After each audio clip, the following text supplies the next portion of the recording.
Shalom, selamat pagi adik-adik. Kita bertemu kembali di dalam renungan kesayangan kita, Habatus Hidupku bagi Kristus. Mari ambil Alkitabnya dan kita buka bersama-sama di dalam kitab Yesaya pasal 30 ayat 27 sampai 33. Yesaya pasal 30 ayat 27 sampai 33. Nanti adik-adik bisa membaca ayat-ayat ini secara lengkap di Alkitab masing-masing di rumah. Sekarang kita membaca di ayat yang ke-29 sampai yang ke-32. Demikian bunyi firman Tuhan.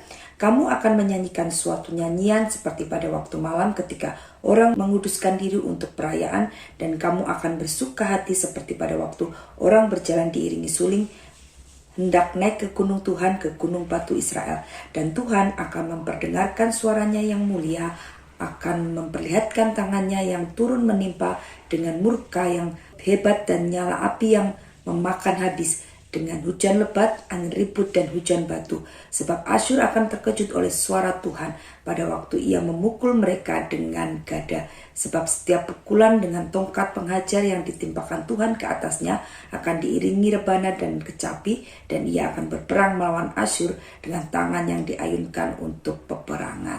Nah, hari ini kita belajar bagaimana Tuhan Allah, Tuhan yang Maha Kuasa itu, Tuhan yang hebat dan dahsyat, memberikan perlindungan, memberikan pembelaan kepada setiap umatnya yang berseru kepadanya. Kita tahu bagaimana bangsa Israel ketika mereka taat kepada Tuhan, hidup mereka penuh dengan berkat. Tetapi ketika mereka tidak taat kepada Tuhan, mereka diberi hukuman oleh Tuhan dengan diserahkan kepada bangsa lain. Dan bangsa Israel pada ayat yang kita baca ini sedang ada di dalam tangan bangsa Asyur. Dan itu adalah hukuman yang Tuhan izinkan supaya Israel kembali kepada Tuhan. Nah, tetapi saat Israel berseru-seru kepada Tuhan, mohon pertolongan Tuhan dan berserah kepada Tuhan, Tuhan pun tidak tinggal diam. Tuhan menjadi pembela bagi kehidupan bangsa Israel. Sehingga pada ayat yang kita baca ini kita lihat bahwa Allah berperang bagi bangsa Israel, sehingga bangsa Israel bisa terlepas dari tangan orang-orang Asyur. Kemenangan yang diperoleh oleh bangsa Israel di dalam ayat yang kita baca tadi ditandai mereka bersuka cita, bersorak-sorai oleh karena Tuhan membela mereka, Tuhan berperang bagi mereka, dan pada akhirnya mereka bisa memperoleh kemenangan atas bangsa Asyur. Dari firman Tuhan hari ini kita diajarkan bahwa ketika kita ada di dalam kesesakan, ketika ada orang-orang yang berbuat jahat kepada kita, kita tidak perlu membalas. Apa yang kita lakukan adalah kita hanya berserah kepada Tuhan, berdoa kepada Tuhan, mohon pertolongan Tuhan, maka Tuhan akan bertindak bagi kita. Ketika kita taat dan setia dan juga berserah kepadanya, maka Tuhan tidak akan tinggal diam.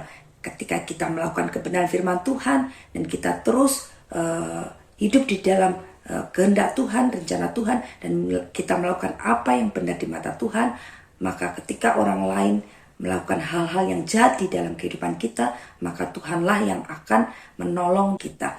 Kita tidak perlu membalas, tetapi kita hanya perlu mendoakan dan mengasihi mereka. Maka Tuhan yang akan memberikan pembelaan. Oleh karena itu adik-adik tidak perlu takut, tidak perlu khawatir ketika ada teman-teman yang ingin berbuat jahat, kita serahkan semuanya kepada Tuhan. Maka Tuhan yang akan menolong kita, melepaskan kita dari kejahatan tangan manusia, dari kejahatan teman-teman kita ataupun dari orang-orang di sekitar kita. Satu hal yang Tuhan Yesus ingatkan kepada kita, kita harus tetap berbuat baik kepada mereka, kita harus tetap mengasihi mereka, mendoakan mereka, dan mengampuni mereka. Itu renungan kita hari ini, mari kita berdoa bersama-sama. Bapak, terima kasih untuk hari ini. Kami mengucap syukur untuk firman Tuhan yang boleh mengingatkan kepada kami bahwa ketika kami dalam keadaan yang tidak baik-baik saja, ketika kami berserah kepada Tuhan dan bersandar kepada Tuhan, maka Tuhan yang bertindak untuk membela kami. Kami tidak perlu membalas yang telah orang lain lakukan di dalam kehidupan kami, tetapi kami harus mengasihi mereka, kami harus mengampuni mereka seperti apa yang Tuhan Yesus perintahkan dalam kehidupan kami. Jadikan kami anak-anak Tuhan yang senantiasa setia dan taat melakukan firman Tuhan dalam kehidupan kami, sehingga nama Tuhan dipermuliakan dalam kehidupan kami, dan kehidupan kami boleh menjadi berkat dan kesaksian bagi banyak orang. Berkati kami sepanjang hari ini ketika kami melakukan aktivitas kami. Terima kasih Bapa, ampuni segala dosa dan kesalahan kami. Dalam nama Tuhan Yesus Kristus kami sudah berdoa dan mengucap syukur. Amin. Selamat pagi, Tuhan Yesus memberkati. Habat